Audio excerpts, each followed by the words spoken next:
رسول اللہ صلی اللہ علیہ وآلہ وسلم نے فرمایا کہ علامات قیامت میں سے یہ ہے کہ علم دین کم ہو جائے گا، جاہل ظاہر ہو جائے گا، زنا بکثریت ہوگا، عورتیں بڑھ جائیں گی اور مرد کم ہو جائیں گے، حتیٰ کہ 50 عورتوں کا نگران صرف ایک مرد رہ جائے گا۔ صحیح بخاری حدیث نمبر 81۔ رسول اللہ صلی اللہ علیہ وآلہ وسلم نے فرمایا کہ میں سو رہا تھا، اسی حالت میں مجھے دودھ کا ایک پیالہ دیا گیا، میں نے خوب اچھی طرح پی لیا، حتیٰ کہ میں نے دیکھا کہ تازگی میرے نخنوں سے نکل رہی ہے۔ پھر میں نے اپنا بچا ہوا دودھ عمر بن الخطاب کو دے دیا۔ صحابہ رضی اللہ تعالیٰ عنہ نے پوچھا، آپ نے اس کی کیا تعبیر لی؟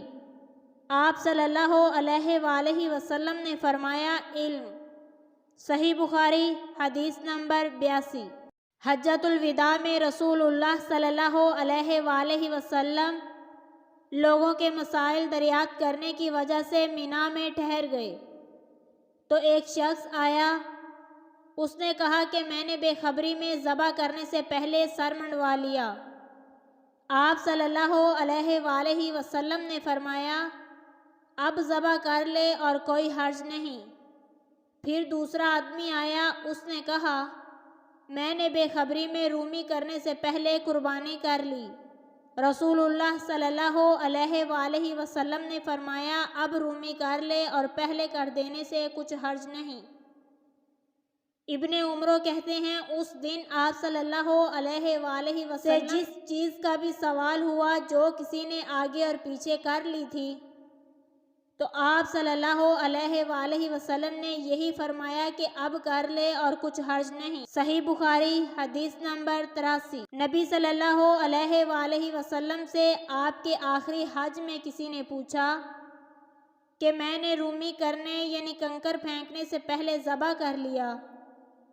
آپ صلی اللہ علیہ وآلہ وسلم نے ہاتھ سے اشارہ کیا اور فرمایا، کچھ حرج نہیں۔ کسی نے کہا کہ میں نے ذبح کرنے سے پہلے حلق کرا لیا۔ آپ صلی اللہ علیہ وآلہ وسلم نے سر سے اشارہ فرما دیا کہ کچھ حرج نہیں۔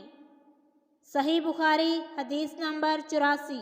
آپ صلی اللہ علیہ وآلہ وسلم نے فرمایا کہ ایک وقت ایسا آئے گا کہ جب علم اٹھا لیا جائے گا، جہالت اور فتنے پھیل جائیں گے اور حرج بڑھ جائے گا۔ آپ سے پوچھا گیا کہ یا رسول اللہ، حرج سے کیا مراد ہے؟ آپ صلی اللہ علیہ وآلہ وسلم نے اپنے ہاتھ کو حرکت دے کر فرمایا، اس طرح، گویا آپ صلی اللہ علیہ وآلہ وسلم نے اس سے قتل مراد لیا۔